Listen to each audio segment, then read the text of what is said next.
بسم اللہ الرحمن الرحیم۔ شروع اللہ کے نام سے جو رحمان و رحیم ہے۔ اقرأ بسم ربک الذی خلق۔ پڑھو اے نبی اپنے رب کے نام کے ساتھ جس نے پیدا کیا۔ خلق الانسان من علق۔ جمے ہوئے خون کے ایک لوتھڑے سے انسان کی تخلیق کی۔ اقرأ وربک الاکرم۔ پڑھو اور تمہارا رب بڑا کریم ہے۔ الذی علم بالقلم۔ جس نے قلم کے ذریعے سے علم سکھایا۔ علم الانسان ما لم يعلم۔ انسان کو وہ علم دیا جسے وہ نہ جانتا تھا۔ السلام علیکم ورحمۃ اللہ وبرکاتہ۔ I start with the name of Allah, the most gracious and the most merciful. Dear students, we will study today the stuff of week number 5 and 6. We are going to start here chapter number 3, the importance and excellence of supplication, dua. Dear students, first of all, you have to know what is meant by dua.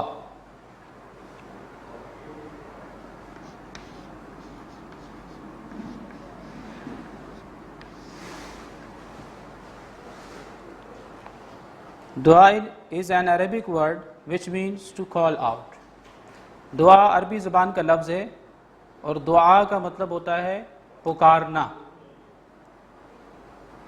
This is a great blessing of the Almighty that He has established a very strong bond of communication between Himself and us in the form of supplication, dua. اللہ تعالیٰ کی یہ بہت بڑی نعمت ہے کہ اس نے اپنے اور ہمارے درمیان ایک بہت ہی مضبوط تعلق کو پیدا کیا ہے دعا کے ذریعے، کہ ہمیں جب بھی اللہ تعالیٰ سے کمیونیکیٹ کرنا ہوتا ہے، رابطہ کرنا ہوتا ہے، ہم دعا کے ذریعے اپنے پروردگار سے، اپنے مالک سے، اپنے ماسٹر سے رابطہ کر سکتے ہیں۔ This is the source of immense blessing and benevolence for us mortals in all situations. دعا جو ہے یہ ایک بہت ہی بہترین ذریعہ ہے اللہ کی رحمتیں حاصل کرنے کا، اللہ کا احسان حاصل کرنے کا ہر طرح کی سچویشنز میں۔ جب بھی ہمیں کوئی مصیبت پڑتی ہے تو ہم اپنے اللہ کو ہی پکارتے ہیں۔ When the Almighty created human beings, He also produced some tests and tribulations, some worries and some needs as well.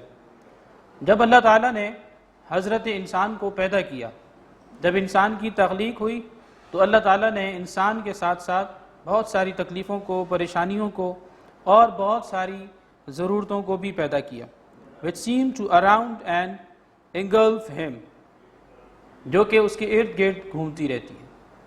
انسان جو زندگی گزارتا ہے اس کی زندگی میں تکلیفیں بھی ہوتی ہیں، پریشانیاں بھی ہوتی ہیں اور بہت ساری نیڈس اینڈ ریکوائرمنٹس بھی ہوتی ہیں، یعنی ضروریات بھی ہوتی ہیں۔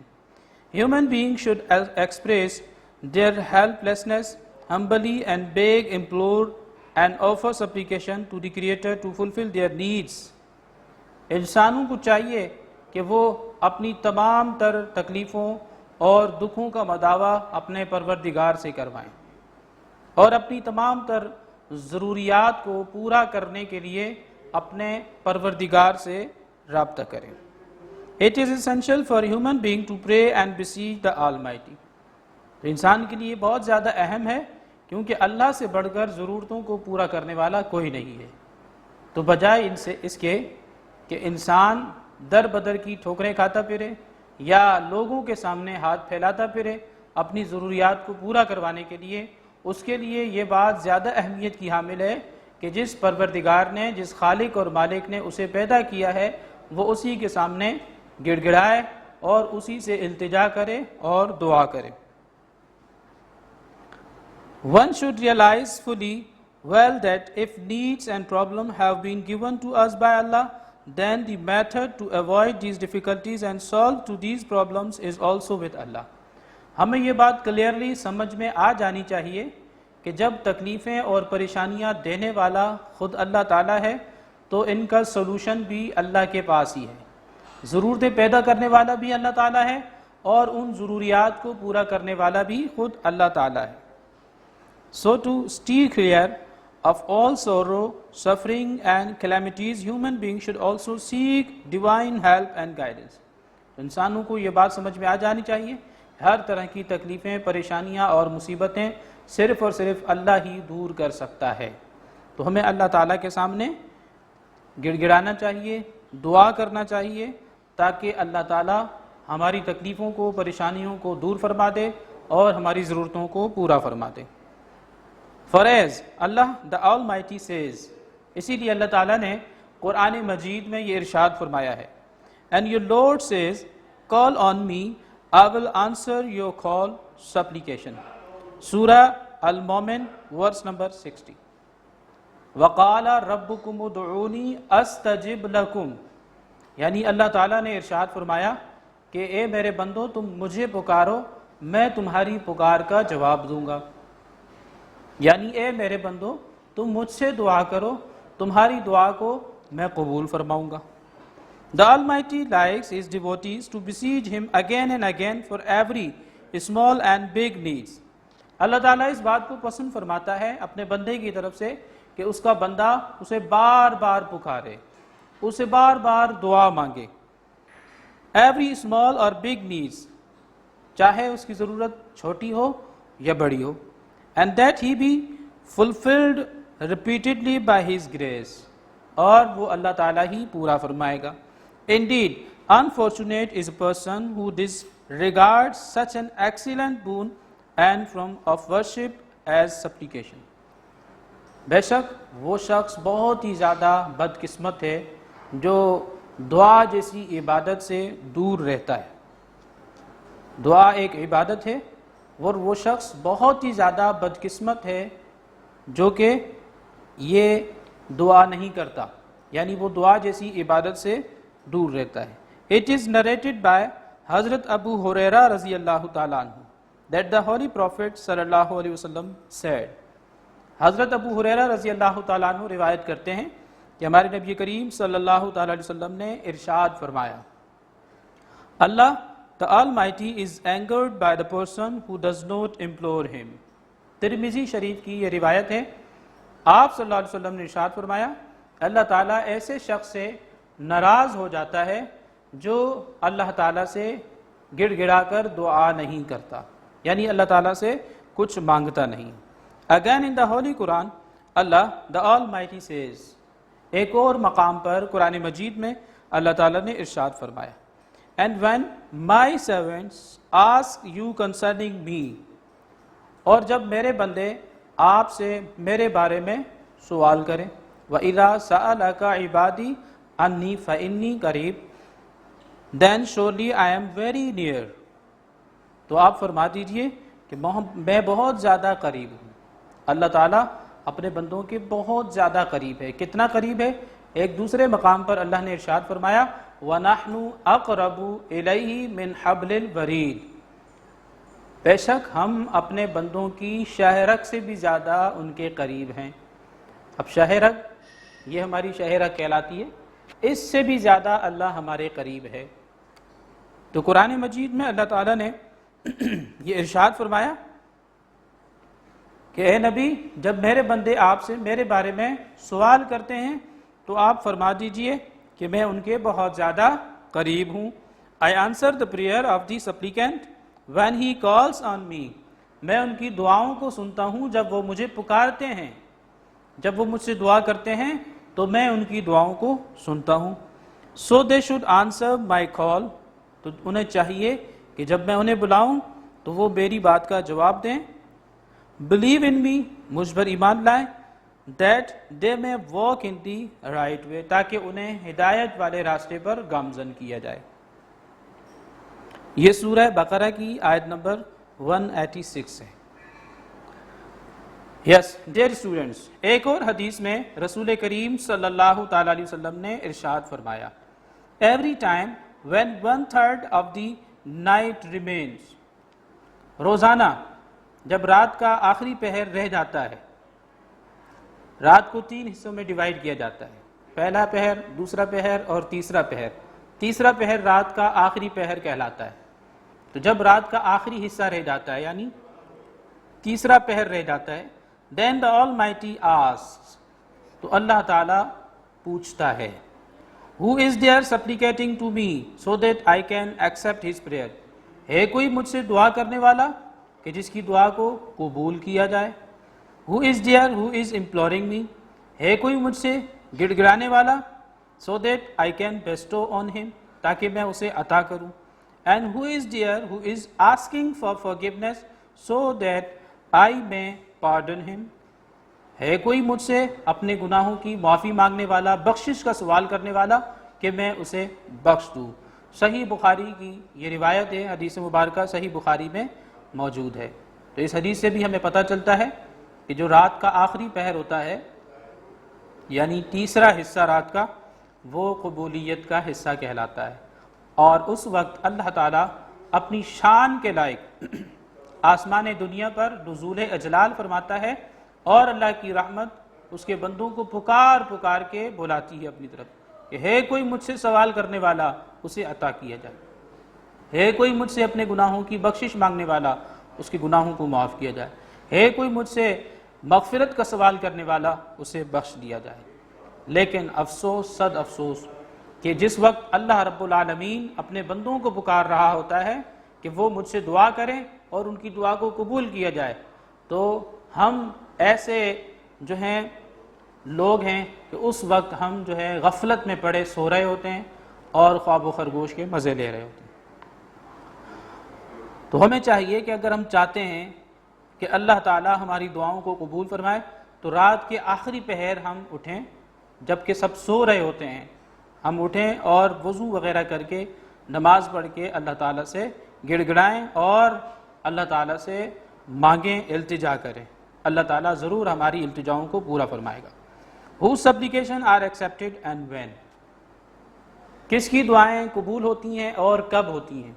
اب یہاں پر ہم ایسے لوگوں کے بارے میں پڑھیں گے کہ جن کی دعائیں اللہ تعالیٰ رد نہیں فرماتا، قبول فرماتا ہے، اور ایسے اوقات کے بارے میں ہم پڑھیں گے کہ وہ کون سے اوقات ہیں، وہ کون سا وقت ہے کہ جس وقت اللہ تعالیٰ اپنے بندوں کی دعا کو ضرور قبول فرماتا ہے۔ It is proved by احادیث، حدیث مبارکہ سے یہ بات ثابت ہے جو کہ رسول اللہ صلی اللہ علیہ وسلم نے ارشاد فرمائی ہے that Allah the Almighty accept the supplication of some special people، کچھ خاص قسم کے لوگ ہوتے ہیں جن کی اللہ تعالیٰ دعاؤں کو قبول فرماتا ہے۔ and there are particular occasion، اور کچھ ایسے خاص مواقع بھی ہیں and times when they are granted most often، جبکہ اکثر دعائیں اللہ تعالیٰ قبول فرما لیتا ہے۔ the following are some examples، آپ کو one by one بتائی جا رہی ہیں۔ after obligatory prayers، جب آپ فرض نماز ادا کر لیتے ہیں تو فرض نماز کے بعد جو آپ اللہ سے دعا مانگتے ہیں، اللہ تعالیٰ اس دعا کو قبول فرماتا ہے۔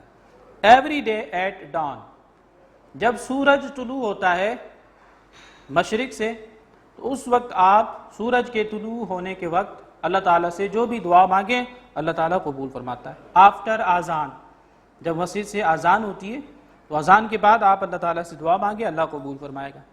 بٹوین اذان، اذان کے درمیان، and standing up for prayer, اقامت، اذان کے درمیان بھی آپ دعا مانگیں تو اللہ قبول فرمائے گا، یا پھر اقامت کے وقت آپ اللہ تعالیٰ سے دعا مانگیں۔ اقامت کیا ہوتی ہے؟ جب مسجد میں باجماعت نماز کھڑی ہو رہی ہوتی ہے تو اس وقت مؤذن امام کے پیچھے کھڑے ہو کر اقامت پڑھتا ہے۔ آواز، جو الفاظ ہیں وہ اذان کے ہی ہوتے ہیں لیکن انہیں جلدی جلدی پڑھا جاتا ہے، اور ان میں ایک لفظ کا اضافہ اور ہوتا ہے، قد قامت الصلاۃ، قد قامت الصلاۃ۔ اسے دین کی اصطلاح میں اقامت کہا جاتا ہے کہ اب جماعت کھڑی ہو رہی ہے، تو اس وقت بھی آپ دعا مانگیں، اللہ تعالیٰ قبول فرماتا ہے۔ On the night between Thursday and Friday, جمعے اور جمعرات کے درمیان جو رات آتی ہے، یعنی جسے ہم شب جمعہ کہتے ہیں، جمعے کی رات، تو اس میں بھی اللہ تعالیٰ سے دعا مانگی جائے تو اللہ تعالیٰ قبول فرماتا ہے۔ the whole of Friday. جمعہ جیسے کہ آپ جانتے ہیں سید الایام ہے، دنوں کا سردار ہے جمعے کا دن، تو جمعے والے دن بھی اللہ تعالیٰ دعا کو قبول فرماتا ہے. After reciting the Holy Quran, قرآن مجید کی تلاوت کے بعد اللہ تعالیٰ سے جو بھی دعا مانگی جائے اللہ قبول فرماتا ہے. While it is raining, جب بارش ہو رہی ہو تو اللہ تعالیٰ سے دعا مانگے اللہ قبول فرماتا ہے. The supplication of parents for their children, والدین کی دعا بچوں کے حق میں اللہ رد نہیں فرماتا، اللہ ضرور قبول فرماتا ہے. The supplication of a just ruler, عادل حکمران، ایسا حکمران جو کہ انصاف کے ساتھ حکومت کرتا ہے، جب بھی وہ دعا کے لیے ہاتھ اٹھاتا ہے اللہ تعالیٰ اس کی دعا کو رد نہیں فرماتا. After hearing the rooster, جب مرغ بانگ دیتا ہے، مرغا بانگ دیتا ہے تو اس وقت بھی اللہ تعالیٰ سے دعا کی جائے تو اللہ تعالیٰ قبول فرماتا ہے. اس کے بارے میں ایک حدیث بھی ہے، حضور علیہ السلام نے ارشاد فرمایا کہ جب مرغ بانگ دیتا ہے تو وہ فرشتوں کو دیکھ کر بانگ دیتا ہے، آس پاس فرشتے ہوتے ہیں جو اسے نظر آ رہے ہوتے ہیں تو وہ بانگ پڑتا ہے. تو ہمیں چاہیے کہ ہم مرغ کی بانگ کے وقت اللہ تعالیٰ سے دعا مانگیں. جب ہم اللہ تعالیٰ سے اس وقت دعا مانگیں گے جو آس پاس قرب و جوار میں فرشتے ہوں گے وہ ہماری دعا پر آمین کہیں گے. جب فرشتے ہماری دعا پر آمین کہہ دیں گے تو اللہ تعالیٰ اس دعا کو ضرور قبول فرمائے.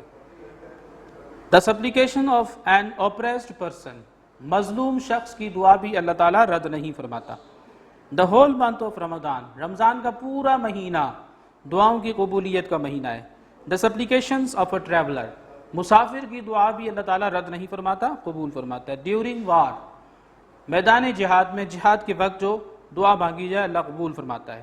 In religious gathering of Muslim, مسلمانوں کا ایک بہت بڑا اجتماع ہے، اس اجتماع میں اللہ تعالیٰ سے جو بھی دعا مانگی جائے اللہ رد نہیں فرماتا، قبول فرماتا ہے. On the night when the Holy Quran was first revealed, وہ رات جس رات اللہ تعالیٰ نے قرآن پاک کو نازل فرمایا. آپ جان گئے ہوں گے کہ وہ رات کون سی ہے، وہ رات رمضان المبارک کی 27ویں رات ہے جسے ہم شب قدر کے نام سے جانتے ہیں. تو شب قدر ایک ایسی رات ہے جس میں اللہ تعالیٰ اپنے بندوں کی دعاؤں کو قبول فرماتا ہے. The supplication of a fasting person when he breaks the fast, ایسا شخص جو کہ روزہ دار ہو اور روزہ افطار کرنے کے وقت، افطاری کے وقت دسترخوان پہ بیٹھ کے جب وہ اللہ تعالیٰ سے دعا مانگتا ہے اللہ تعالیٰ اس کی دعا کو بھی رد نہیں فرماتا. In congregations where the Almighty and His Prophet are extolled, اجتماعی طور پر لوگ جمع ہو کر جب اللہ اور اس کے رسول کی تعریف اور مدح سرائی کرتے ہیں تو اس وقت بھی اللہ سے دعا مانگی جائے اللہ قبول فرماتا ہے. When one sees the Kaaba, جب آپ کی پہلی نظر کعبے پر پڑے اس وقت آپ دعا مانگیں، کعبے کو دیکھتے وقت اللہ تعالیٰ آپ کی دعا کو قبول فرماتا ہے. The dutiful obedient child's supplication for parents, ایسے فرما بردار بچے جو اپنے والدین کی نافرمانی سے باز رکھتے ہیں اپنے آپ کو. جب وہ فرما بردار بچے اپنے والدین کے لیے دعا کرتے ہیں تو اللہ تعالیٰ ان کی دعا ان کے والدین کی حق میں ضرور قبول فرماتا ہے. The supplication of a good person, ایک ایسا اچھا آدمی جو کہ اللہ کے حلال کو حلال سمجھتا ہو، حرام کو حرام سمجھتا ہو، ایسا شخص اگر اللہ سے دعا مانگے اللہ اس کی دعا کو قبول فرماتا ہے. The supplication of a sick person until he recovers, بیمار شخص، مریض آدمی جب تک وہ بیماری سے شفایاب نہیں ہو جاتا تو بیماری کے دوران وہ اللہ تعالیٰ سے جو بھی دعا مانگتا ہے اللہ تعالیٰ اس کی بیماری کو درست فرما دیتا ہے، ٹھیک فرما دیتا ہے. اللہ تعالیٰ اس کی دعاؤں کو بھی قبول فرماتا ہے. The supplication of one performing Hajj until returning home, ایسا شخص جو حج کو گیا ہو جب تک وہ واپس نہیں لوٹ آتا، جب تک وہ اپنے اس سفر پر رہتا ہے حج کے دوران وہ اللہ تعالیٰ سے جو بھی دعا مانگتا ہے اللہ تعالیٰ رد نہیں فرماتا بلکہ قبول فرماتا ہے. The supplication of a mujahid until he is martyred, ایسا شخص جو کہ مجاہد ہے، اللہ کی راہ میں جہاد کے لیے نکلا ہوا ہے، جب تک وہ شہید نہیں ہو جاتا وہ اللہ تعالیٰ سے جو بھی دعا مانگتا ہے اللہ تعالیٰ اس کی دعا کو قبول فرماتا ہے. The supplication of a brother for an absent brother, یعنی ایک مسلمان بھائی اپنے غیر حاضر بھائی کے لیے دعا کرتا ہے جو اس کے پاس موجود نہیں ہے. جیسے میں کسی ایسے اپنے مسلمان بھائی کے لیے دعا کرتا ہوں جو ابھی میرے پاس فی الوقت موجود نہیں ہے تو میری دعا اللہ تعالیٰ اپنے اس مسلمان بھائی کے حق میں ضرور قبول فرمائے گا. The second half of every night, رات کا دوسرا پہر, the first third and the last third, یا رات کا پہلا حصہ یا دوسرا حصہ. میں نے جیسے کہ شروع میں آپ کو بتایا کہ رات کو 3 حصوں میں تقسیم کیا جاتا ہے, پہلا پہر, دوسرا پہر, تیسرا پہر. یہ تینوں پہر رات کے دعا کی قبولیت کے لیے بہت زیادہ مشہور ہیں. ہمیں چاہیے کہ ہم اللہ تعالیٰ سے گڑ گڑا کر دعا کریں. The etiquette and rules for supplication, دعا کی قبولیت کے کچھ ایٹیکیٹس ہیں, کچھ قوانین و ضوابط ہیں جن کے تحت ہم اللہ تعالیٰ سے دعا مانگیں تو اللہ تعالیٰ ہماری دعا کو ضرور قبول فرماتا ہے. آج کل یہ دیکھا جاتا ہے کہ جب لوگ دعا مانگ رہے ہوتے ہیں تو دعا کے دوران ان کی کنسنٹریشن جو ہے وہ اللہ کی طرف نہیں ہوتی یا دعا کی طرف نہیں ہوتی, بلکہ وہ ادھر ادھر دیکھ رہے ہوتے ہیں. یا بہت سے لوگوں کو دیکھا جاتا ہے کہ وہ دعا کے دوران جو ہے اپنی انگلیاں چٹکا رہے ہوتے ہیں یا اپنی داڑھی سے کھیل رہے ہوتے ہیں. تو یہ بھی دعا کے قبولیت میں ایک رکاوٹ ہے. ہمیں چاہیے کہ ہم جب بھی دعا مانگیں تو فل کنسنٹریشن کے ساتھ دعا مانگیں, توجہ کے ساتھ دعا مانگیں. جو دعا بے توجہی کے ساتھ اللہ سے مانگی جاتی ہے اللہ تعالیٰ اس دعا کو قبول نہیں فرماتا. ایک واقعہ میرے ذہن میں آ رہا ہے جس سے یہ بات بالکل واضح ہو کر آپ کے سامنے آ جائے گی. ایک بادشاہ گزرا ہے حجاج بن یوسف کے نام سے. وہ جب کعبے کا طواف کرنے کے لیے جاتا ہے تو وہ دیکھتا ہے کہ ایک بوڑھی عورت ہے جو آنکھوں سے نابینا ہے, کعبے کے بالکل سامنے بیٹھی ہے اور اللہ تعالیٰ سے اپنی آنکھوں کا سوال کر رہی ہے کہ اللہ تعالیٰ میری بینائی کو واپس لوٹا دے. لیکن وہ دعا توجہ کے ساتھ نہیں کر رہی تھی بلکہ بے توجہی کے ساتھ وہ دعا مانگ رہی تھی. اس کی کنسنٹریشن کسی اور طرف تھی, کبھی بال کھجاتی, کبھی ادھر ادھر جو ہے اس کی توجہ چلی جاتی. تو حجاج بن یوسف جو کہ اس بوڑھی عورت کو آبزرو کر رہا تھا وہ اس عورت کے پاس آیا اور آ کر کہنے لگا کہ میں بادشاہ ہوں حجاج بن یوسف, میں دیکھ رہا ہوں کافی دیر سے تم دعا مانگ رہی ہو, میں نے کعبے کے 2 چکر لگا لیے ہیں, ابھی میرے 5 چکر باقی ہیں.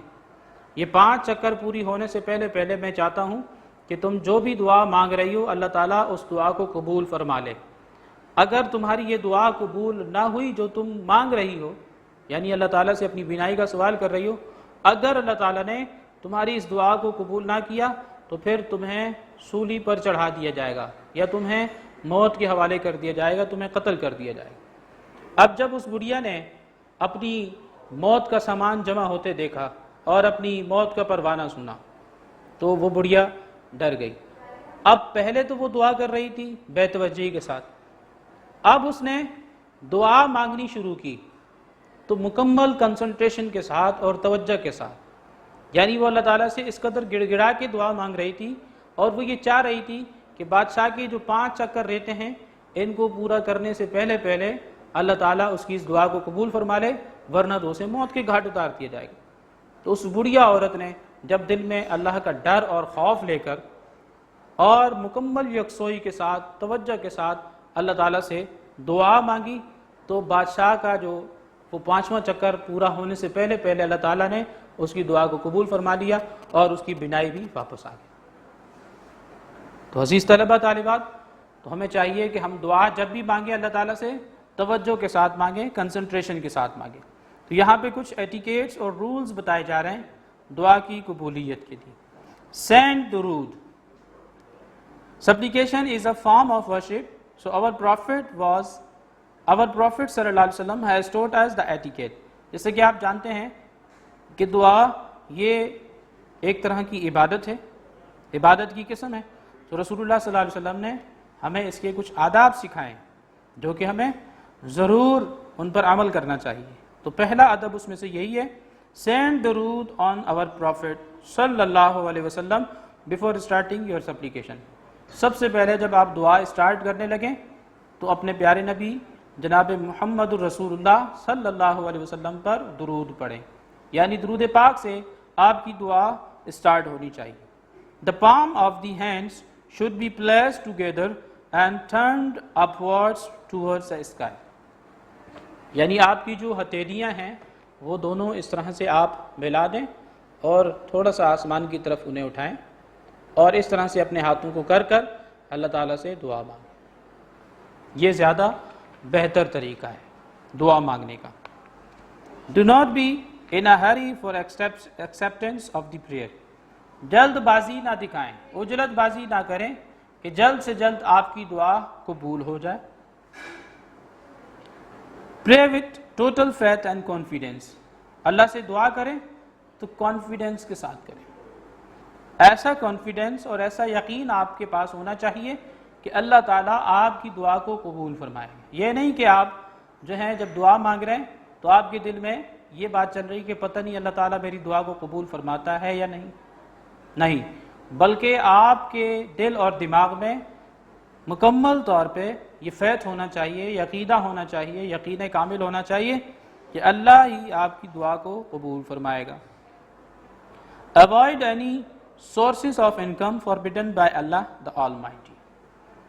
ایسی سورس آف انکم کو نہ اپنائیں جن کو اپنانے سے اللہ تعالیٰ نے منع کیا، یعنی حرام مال کو آپ نہ کھائیں، کیونکہ حدیث مبارکہ میں آتا ہے کہ ایسا شخص جو حرام مال کھاتا ہے اس کی 40 دن تک نہ تو اللہ تعالیٰ جو ہے کوئی نماز قبول فرماتا ہے اور نہ کوئی دعا قبول ہوتی ہے۔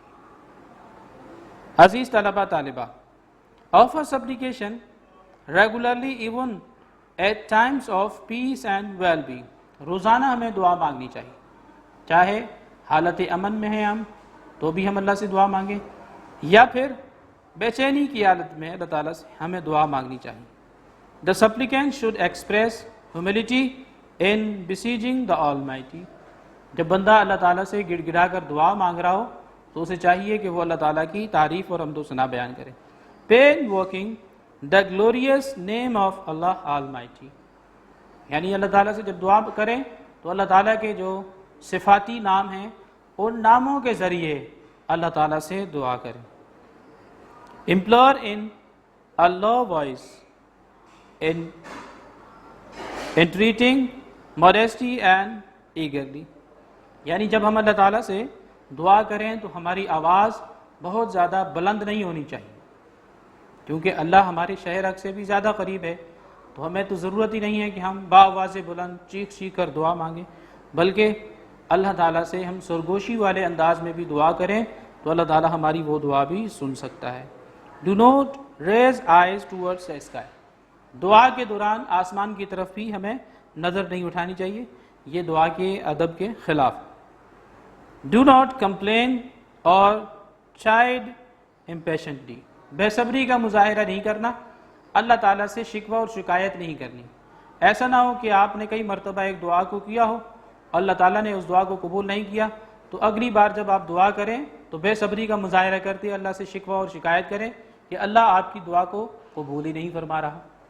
تو یہ بے صبری کے عالم میں جو ہم شکوہ اور شکایت کرتے ہیں اللہ تعالیٰ سے، یہ بھی دعا کے آداب کے خلاف ہے، کیونکہ اللہ تعالیٰ اپنے بندوں پر بہت زیادہ رحم فرمانے والا ہے۔ جو بھی عمل یا جو بھی کام اس کے بندوں کے حق میں بہتر ہوتا ہے وہ خوب جانتا ہے، اسے ضرور قبول فرماتا ہے، اور جو بہتر نہیں ہوتا وہ اللہ تعالیٰ قبول نہیں فرماتا۔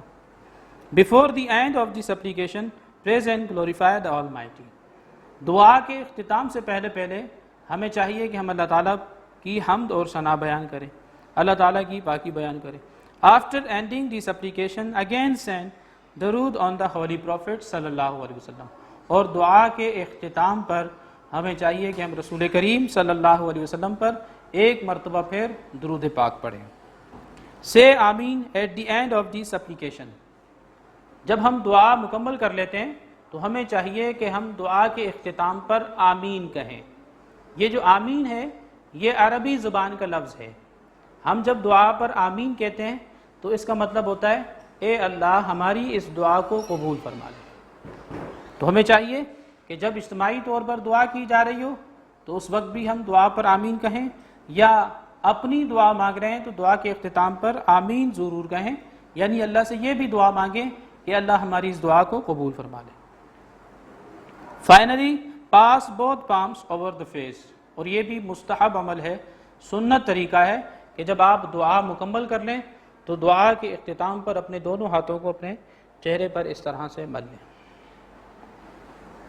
Hazrat Abu Huraira radiyallahu ta'ala anhu narrates that our Prophet sallallahu alaihi wasallam said, حضور کے ایک صحابی حضرت ابو ہریرہ رضی اللہ تعالیٰ عنہ آپ فرماتے ہیں کہ رسول کریم صلی اللہ تعالیٰ علیہ وسلم نے ارشاد فرمایا when the imam prayer leader جو مسجد میں نماز پڑھاتا ہے امام prayer leader says آمین جب وہ سورہ فاتحہ کی تلاوت کرتا ہے تو وہ آہستہ سے آمین کہتا ہے یعنی وہ آواز اتنی آہستہ ہوتی ہے ہم تک نہیں پہنچتی تو سورہ فاتحہ کے اختتام پر ہمیں بھی چاہیے کہ ہم بھی امام کے ساتھ آمین کہیں. The worshippers should also repeat it after him.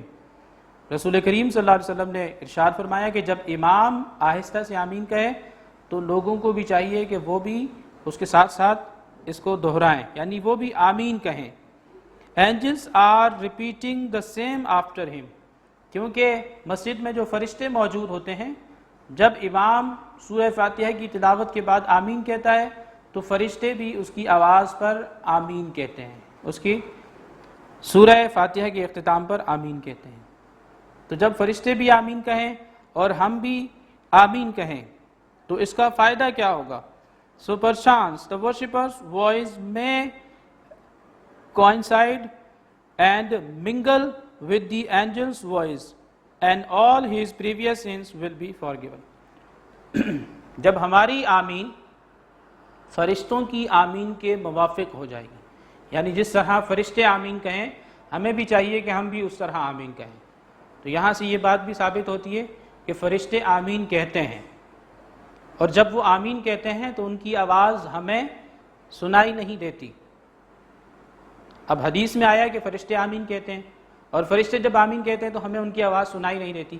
ہمیں چاہیے کہ ہم اپنی آواز کو فرشتوں کی آواز کے موافق بنا لیں ہم بھی آہستہ سے آمین کہیں. جب ہماری آواز آمین کہنے میں فرشتوں کی آواز کے مطابق ہو جائے گی موافق ہو جائے گی تو اس کا فائدہ یہ ہوگا کہ اللہ تعالی ہمیں بخش دے گا اور ہماری مغفرت فرما دے گا ہمارے تمام گناہوں کو اللہ تعالی معاف فرما دے گا. Due to the power of supplications, even the impossible is granted. دعا کی یہ طاقت اور قوت ہے جب بندہ اللہ تعالیٰ سے دعا مانگتا ہے تو جو ناممکن ہوتا ہے دعا کے ذریعے اللہ تعالیٰ اسے بھی ممکن بنا دیتا ہے. اس کی کچھ ایگزامپلز ہمارے سامنے یہاں پیراگراف میں لکھی ہوئی ہیں. For example profit Hazrat Ayub was suffering from such a malicious disease. Hazrat Ayub علیہ السلام یہ اللہ کے ایک برگزیدہ پیغمبر گزرے اللہ تعالیٰ نے انہیں بہت بڑی بیماری میں گرفتار فرمایا. یہ اللہ کی تعالیٰ کی طرف سے ایک امتحان تھا. وہ بیماری اتنی بڑی تھی اور اتنی شدید بیماری تھی کہ دیکھنے والے کو یہ نہیں لگتا تھا کہ انہیں کبھی شفایابی ہوگی یہ کبھی اس بیماری سے درست بھی ہو سکیں گے یا نہیں. یعنی دیکھنے والا اس شدید بیماری کو دیکھ کر یہ اندازہ لگاتا اور یوں لگتا تھا جیسے یہ بیماری ان کی جان لے لے گی. لیکن حضرت ایوب علیہ السلام نے صبر کیا اور صبر کے ساتھ ساتھ اپنے رب سے دعا مانگی کہ اللہ میری اس بیماری کو دور فرما دے. حالانکہ یہ بات دیکھنے میں ناممکن لگتی تھی کہ وہ اس بیماری سے شفایابی حاصل کریں گے لیکن جب انہوں نے اللہ تعالیٰ سے دعا مانگی اللہ کے سامنے گڑ گڑائے تو اللہ تعالیٰ نے ان کی دعا کو نہ صرف قبول فرمایا انہیں شفایابی بھی دی اللہ تعالیٰ نے اس بیماری سے صحت یابی بھی مل گئی اور دوسرے انعامات کی بھی اللہ تعالیٰ نے ان پر برسات فرما دی. یہ ہے دعا کی طاقت جو ناممکن کو بھی ممکن بنا دیتی ہے. اسی طرح یہاں پر ایک اور ایگزامپل لکھی ہوئی ہے. Similarly, when Prophet حضرت یونس علیہ السلام was swallowed by the whale. جب حضرت یونس علیہ السلام کو ایک مچھلی نے نگل لیا تھا.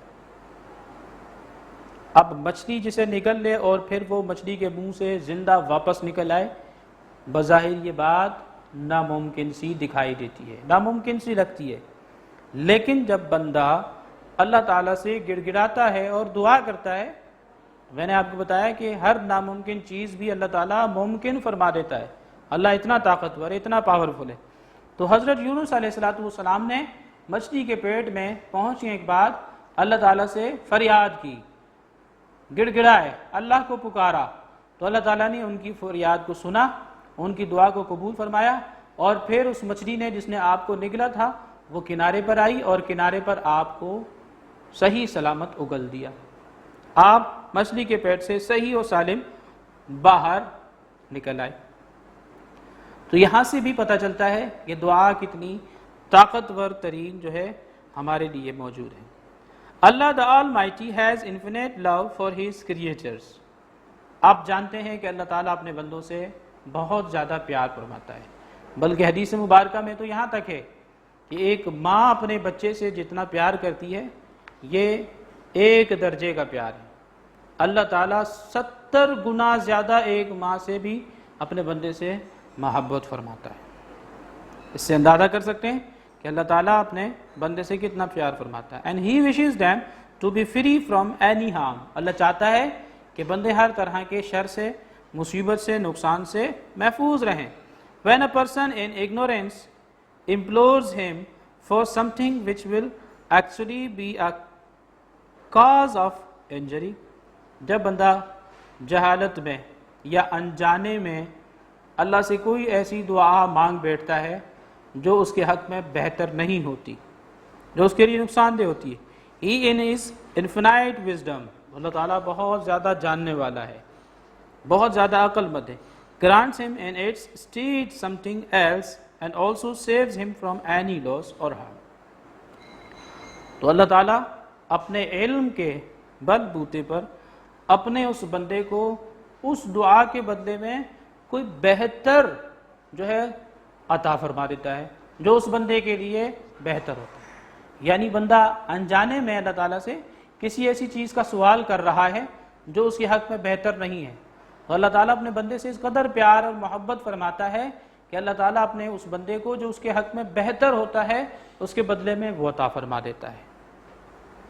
So when one's application are not granted، تو یہ بھی ہمیں سوچ لینا چاہیے کہ اگر ہماری دعا کبھی ایسا ہوا کہ قبول نہ ہوئی، ہو سکتا ہے کہ وہ بات ہمارے حق میں بہتر نہ ہو جس کی ہم دعا کر رہے ہیں۔ One should not despair، تو ہمیں چاہیے کہ ہم نا امید نہ ہوں، مایوسی کو اختیار نہ کریں۔ All these prayers and supplications are never lost، یہ جتنی بھی دعائیں ہم اللہ تعالیٰ سے مانگتے ہیں وہ دعائیں جو قبول ہو جاتی ہیں ان کا تو ہمیں فائدہ ہو جاتا ہے، تو وہ دعائیں جو قبول نہیں ہوتی، اس لیے قبول نہیں ہوتی، ہو سکتا ہے کہ وہ ہمارے حق میں اس وقت بہتر نہ ہو، لیکن وہ دعائیں ضائع نہیں ہو جاتی، بلکہ حدیث رسول ہے، حضور نبی کریم صلی اللہ علیہ وسلم نے ارشاد فرمایا کہ کل قیامت کے دن اللہ تعالیٰ کے بندوں نے جو اللہ تعالیٰ سے دعائیں مانگی ہوں گی، کچھ تو وہ ہوں گی جو اللہ تعالیٰ نے دنیا میں ہی قبول فرما لی ہوں گی، اور کچھ دعائیں ایسی ہوں گی جنہیں اللہ تعالیٰ نے قبول نہیں کیا ہوگا کیونکہ وہ ان کے حق میں بہتر نہیں ہوگا۔ تو وہ دعائیں ضائع نہیں ہوں گی، بلکہ کل قیامت کے دن اللہ تعالیٰ ان تمام دعاؤں کو جو اس کے بندوں نے اس سے مانگی ہوں گی اور دنیا میں قبول نہیں ہوئی ہوں گی، تو وہ دعائیں نیکیوں کی صورت میں اللہ تعالیٰ اپنے بندوں کو عطا فرما دے گا۔ اور جب بندہ ان دعاؤں کو نیکیوں کی صورت میں اپنے نامہ اعمال میں دیکھے گا تو وہ یہ خواہش کرے گا اور یہ تمنا کرے گا کہ کاش دنیا میں وہ جتنی بھی دعائیں مانگا کرتا تھا وہ قبول نہ ہوئی ہوتی اور آج وہ ساری دعائیں اسے نیکیوں کے پلڑے میں حاصل ہو جاتی۔ تو ہمیں چاہیے کہ ہم دعا کے قبول نہ ہونے پر ایسا نہ ہو کہ مایوسی اختیار کریں، ہمیں مایوسی سے بچنا چاہیے۔ And the final reward for all these will be given to us on the day of judgment۔ تو کل قیامت کے دن وہ ساری کی ساری دعائیں جو اللہ نے قبول نہیں کی ہوں گی قیامت کے دن ہمیں عطا کر دی جائیں گی۔ This is a sign of his boundless love for us۔ یہ اللہ تعالیٰ کا بے پناہ ہمارے لیے جو پیار ہے اس کا ایک منہ بولتا ثبوت ہے۔ If we wish our prayers and supplication to be accepted، اگر ہم چاہتے ہیں کہ ہماری دعائیں قبول ہو جائیں، we must include and remember our family members، تو ہمیں چاہیے کہ ہم اپنی دعاؤں میں اپنے فیملی ممبرز کو ضرور شامل کریں، نیبرز اپنے پڑوسیوں کے لیے بھی دعا کریں، فرینڈس اینڈ ریلیٹیوز اپنے دوست احباب کے لیے، رشتہ داروں کے لیے بھی دعا مانگا کریں۔ when we pray for others at the end of our supplication the angels say، جب ہم دوسروں کے لیے دعا کرتے ہیں تو ہماری دعا کے اختتام پر فرشتے کہتے ہیں اللہ سے او اللہ grant him also your blessings and bounties۔ یہ جو دوسروں کے لیے دعا مانگ رہا ہے اللہ، یہ جو دوسروں کے لیے مانگ رہا ہے دوسروں کو بھی عطا کر دے اور اسے بھی عطا کر دے جو یہ دوسروں کے لیے مانگ رہا ہے. تو ہمیں چاہیے کہ ہم صرف اپنے لیے دعا نہ مانگیں, خود غرضی اختیار نہ کریں, بلکہ ہمیں چاہیے کہ ہم دوسروں کے لیے بھی دعا کریں. For every prayer that we offer for others is answered first for the person who prays. جو بندہ دوسروں کے لیے دعا مانگتا ہے تو پہلے اللہ تعالیٰ اسے وہ عطا کرتا ہے جو اس نے دوسروں کے لیے مانگا, پھر دوسروں کو عطا کرتا ہے. تو یہ دوسروں کے لیے دعا مانگنے کا فائدہ ہے. Hence, we should supplicate for others and request others to supplicate for us. ہمیں چاہیے کہ ہم دوسروں کے لیے دعا مانگیں اور دوسروں کو ہم ریکویسٹ کریں, درخواست کریں کہ وہ بھی ہمیں اپنی دعاؤں میں یاد رکھیں. یہاں پر آپ کی کتاب کے پیج نمبر 21 پہ ڈو یو نو لکھا ہوا ہے, اور یہاں پہ اذان کے بارے میں ہمیں ایک معلومات فراہم کی جا رہی ہے. اذان یہ بھی ایک طرح سے ندا ہے, پکارنا کہلاتا ہے. جب اذان ہوتی ہے تو یہ اللہ تعالیٰ کی پکار ہوتی ہے, لوگوں کو نماز کے لیے بلایا جاتا ہے. نریٹڈ حضرت ابن عمر رضی اللہ تعالیٰ, حضرت ابن عمر رضی اللہ تعالیٰ عنہ روایت کرتے ہیں, when the Muslim arrived at Medina they used to assemble for the prayer and used to guess the time for it. جب مسلمان ہجرت کر کے مدینہ آئے تو اذان کا کوئی تصور اس وقت موجود نہیں تھا. لوگ اندازے سے نماز کے وقت کا جو ہے تعین کرتے اور مسجد میں ریزمبل ہو جاتے, مسجد میں ازمبل ہو جاتے, باجماعت نماز کے لیے جمع ہو جاتے. During those days the practice of azan for the prayers had not yet been introduced. ابھی تک اذان متعارف نہیں ہوئی تھی, جبھی تو لوگ نماز کے لیے اندازہ استعمال کیا کرتے تھے. Some people suggested the use of a bell like the Christians. کچھ لوگوں نے رسول کریم صلی اللہ علیہ وسلم کی بارگاہ میں یہ عرض کی کہ ہمیں بیل کا سہارا لینا چاہیے جیسے کہ کرسچنز کرتے ہیں. کرسچنز عیسائی جب بیل وغیرہ ان کے جو ہے بجتی ہے عبادت گاہ میں تو ان کی عبادت کا وقت ہو جاتا ہے, بلکہ وہ عبادت کرتے ہیں. اور کچھ نے کہا other proposed a trumpet like a horn used by the Jews. یا جس طرح یہودی ایک ٹرمپٹ ٹائپ کا ہوتا ہے, ایک باجا ٹائپ کا ہوتا ہے, وہ جب بجاتے ہیں تو لوگ خبردار ہو جاتے ہیں کہ ان کی یہودیوں کی نماز کا وقت ہو گیا ہے. لیکن حضرت عمر رضی اللہ تعالیٰ عنہ جو کہ وہاں موجود تھے, آپ نے اس وقت سب سے پہلے اذان کا کانسیپٹ دیا اور رسول کریم صلی اللہ تعالیٰ علیہ وسلم سے یہ کہا کہ ہمیں چاہیے کہ ہم نماز کے لیے لوگوں کو جب بلائیں تو اذان پڑھیں. تو رسول اللہ صلی اللہ تعالیٰ علیہ وسلم کو حضرت عمر ابن خطاب رضی اللہ تعالیٰ عنہ کی یہ سجیشن اور یہ ایڈوائز اس قدر پسند آئی کہ اسی وقت آپ صلی اللہ تعالیٰ علیہ وسلم نے حضرت بلال کو حکم دیا. Allah's apostle ordered Hazrat Bilal to get up and pronounce the azan for the prayer. آپ صلی اللہ علیہ وسلم نے حضرت بلال رضی اللہ تعالیٰ عنہ کو حکم فرمایا کہ آپ جائیں اور جا کر اذان پڑھیں اور لوگوں کو نماز کی طرف بلائیں. یہ صحیح بخاری میں حدیث مبارکہ موجود ہے. آن پیج نمبر 18 پر آپ دیکھیں, think and answer. Why does Allah the Almighty get angry with the person who does not beseech him? Question یہاں پر لکھا ہوا ہے جس کو آپ نے سوچنا ہے اور آپ نے اس کا آنسر بھی اپنی کاپی میں لکھنا ہے کہ اللہ تعالیٰ اپنے اس بندے سے کیوں ناراض ہوتا ہے جو اللہ سے دعا کرتے وقت گڑ گڑاتا نہیں ہے یا روتا نہیں. جیسے کہ آپ کو لیکچر میں بتایا گیا ہے کہ اللہ تعالیٰ اپنے بندوں سے بے انتہا پیار کرتا ہے. کتنا پیار کرتا ہے؟ ایک ماں جتنا اپنے بچے سے پیار کرتی ہے اس سے 70 گنا کہیں زیادہ اللہ تعالیٰ اپنے بندے سے پیار اور محبت فرماتا ہے. اور بچہ جب روتا ہے تو ماں اسے جو ہے پیار کرتی ہے اور اس کے رونے پر اس کی جو بھی خواہش ہوتی ہے اسے فوراً پورا کر دیا جاتا ہے. جب اللہ اپنے بندے سے 70 گنا زیادہ پیار کر رہا ہے تو جب وہ بندہ اللہ کے سامنے گڑ گڑاتا ہے, روتا ہے, فریاد کرتا ہے تو اللہ تعالیٰ اپنے اس بندے کی دعا کو ضرور قبول فرماتا ہے. تو اللہ تعالیٰ سے دعا ہے کہ اللہ تعالیٰ ہمیں رولز اور ایٹیکیٹ کے ساتھ ساتھ جو ہے تمام طرح کے قواعد و ضوابط کی پابندی کرتے ہوئے دعا کرنے کی توفیق عطا فرمائے اور جائز کاموں کے لیے اللہ تعالیٰ ہمیں دعا کی توفیق عطا فرمائے. یہاں پر آپ کا یہ چیپٹر نمبر 3 جو ہے یہ کمپلیٹ ہو گیا.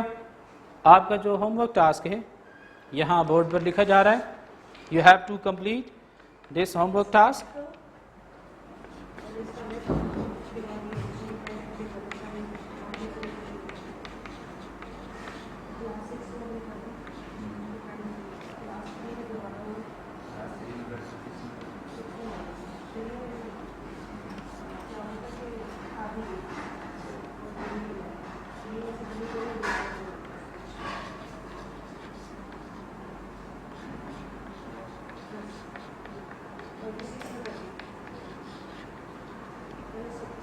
You have to copy question answer of this chapter plus activity. جب آپ کو ٹیچر کانٹینٹ سولوشن جو ہے یہ پرووائڈ کر دیا جائے گا تو اس میں سے دیکھ کر آپ نے اس چیپٹر کے سوال جواب اور اس کا جو ایکٹیویٹی ورک ہے وہ آپ نے اپنی کاپی میں سے مکمل کرنا ہوگا ڈے وائز اور week wise. I hope that you have understood thoroughly this lecture, this chapter. اللہ حافظ. فی امان.